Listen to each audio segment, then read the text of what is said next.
Howdy, everyone. It's Reese, aka Bearman Prime, here on this January 20th. Welcome back to my Read the Bible in a Year series. Thank you for joining me once again.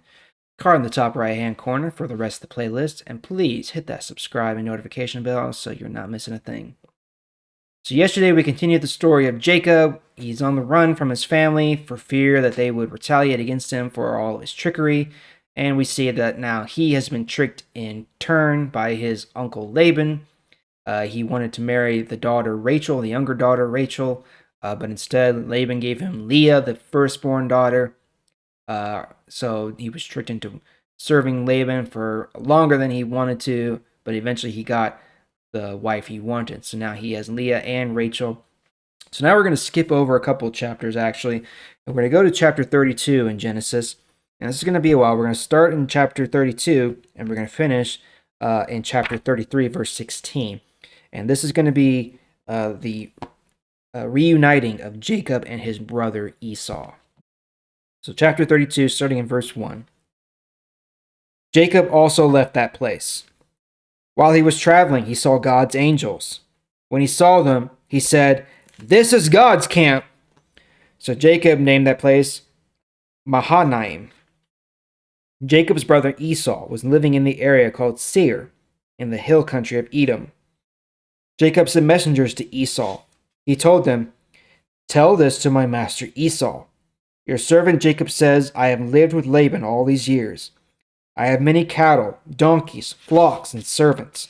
Sir, I am sending you this message to ask you to accept us." The messengers came back to Jacob and said, "We went to your brother Esau. He is coming to meet you. He has 400 men with him." Jacob was very frightened and worried. He divided the people who were with him and all the flocks and herds and camels into two groups. Jacob thought, if Esau comes and destroys one group, the other group can run away and be saved. Then Jacob said, "God of my father Abraham, God of my father Isaac, Lord, you told me to come back to my country and to my family. You said that you would do good to me. You have been very kind to me. You did many good things for me. The first time I traveled across the Jordan River, I owned nothing, only my walking stick. But now I own enough things to have two full groups. I ask you to please save me from my brother Esau. I am afraid that he will come and kill us all, even the mothers with the children. Lord, you said to me, I will be good to you. I will increase your family and make your children as many as the sands of the sea. There will be too many to count." Jacob stayed in that place for the night. He prepared some things to give Esau as a gift. He took 200 female goats and 20 male goats, 200 female sheep and 20 male sheep. He took 30 camels and their colts, 40 cows and 10 bulls, 20 female donkeys and 10 male donkeys. He gave each flock of animals to his servants. Then he said to them, "Separate each group of animals.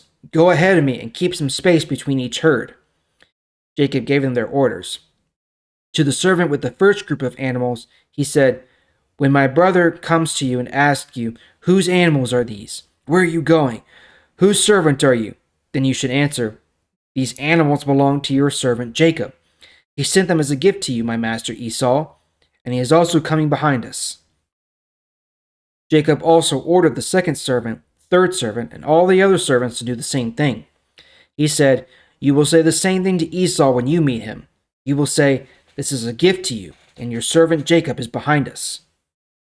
Jacob thought, if I send these men ahead with gifts, maybe Esau will forgive me and accept me. So Jacob sent the gifts to Esau, but he stayed that night in the camp. During the night, Jacob got up and began moving his 2 wives, his 2 maids, and his 11 sons across the Jabbok River at the crossing. After he sent his family across the river, he had sent across everything he had. Verse 24. Jacob was alone, and a man came and wrestled with him. The man fought with him until the sun came up. When the man saw that he could not defeat Jacob, he touched Jacob's leg and put it out of joint. Then the man said to Jacob, "Let me go. The sun is coming up." But Jacob said, "I will not let you go. You must bless me." And the man said to him, "What is your name?" Jacob said, "My name is Jacob." Then the man said, Your name will not be Jacob. Your name will now be Israel. I give you this name because you have fought with God and with men. You have won." Then Jacob asked him, "Please tell me your name." But the man said, "Why do you ask my name?" Then the man blessed Jacob at that place. So Jacob named that place Peniel. He said, "At this place I saw God face to face, but my life was spared." Then the sun came up as Jacob left Peniel. He was limping because of his leg. So even today, the people of Israel don't eat the muscle that is on the hip joint, because this is the muscle where Jacob was hurt. Chapter 33, verse 1. Jacob looked and saw Esau coming with 400 men. Jacob divided his family into 4 groups. Leah and her children were in one group, Rachel and Joseph were in one group, and the 2 maids and their children were in 2 groups. Jacob put the maids with their children first. Then he put Leah and her children behind them, and he put Rachel and Joseph in the last place. Jacob himself went out before them. While he was walking toward his brother Esau, he bowed down to the ground 7 times. When Esau saw Jacob, he ran to meet him. He put his arms around Jacob, hugged his neck, and kissed him. Then they both cried. Esau looked up and saw the women and children. He said, "Who are all these people with you?" Jacob answered, "These are the children that God gave me. God has been good to me." Then the 2 maids and the children with them went to Esau. They bowed down before him. Then Leah and the children with her went to Esau and bowed down. And then Rachel and Joseph went to him and bowed down. Esau said, "Who were all those people I saw while I was coming here? And what were all those animals for?" Jacob answered, "These are my gifts to you, that you might accept me." But Esau said, "You don't have to give me gifts, brother. I have enough for myself." But Jacob said, "No, I beg you. If you really accept me, please accept the gifts I give you. I am very happy to see your face again. It is like seeing the face of God. I am very happy to see that you accept me. So I beg that you also accept the gifts I give you. God has been very good to me. I have more than I need." Because Jacob begged Esau to take the gifts, he accepted them. Then Esau said, "Now you can continue your journey. I will go with you." But Jacob said to him, "You know that my children are weak, and I must be careful with my flocks and their young animals. If I force them to walk too far in one day, all the animals will die. So you go on ahead. I will follow you slowly. I will go slowly enough for the cattle and other animals to be safe, and so that my children will not get too tired. I will meet you in Seir." So Esau said, "Then I will leave some of my men to help you." But Jacob said, "That is very kind of you, but there is no need to do that."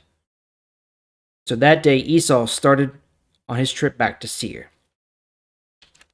All right, well, there's a lot going on there. So Jacob knew that he was about to confront his brother Esau when he crossed into his territory.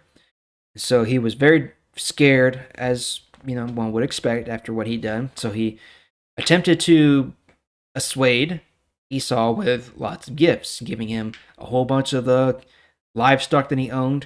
And he was also, worried for his family, so he sent them across the river to try to keep them safe. And then we see a very interesting event where a man comes and just wrestles and fights with Jacob from night until dawn. And what it doesn't really say explicitly is that the man is God in human form, in some sort of physical form. So Jacob literally wrestles with the Lord all night. And God, let's be honest, allows him to win. And then he gives Jacob his limp. So he puts his hip out of socket, basically.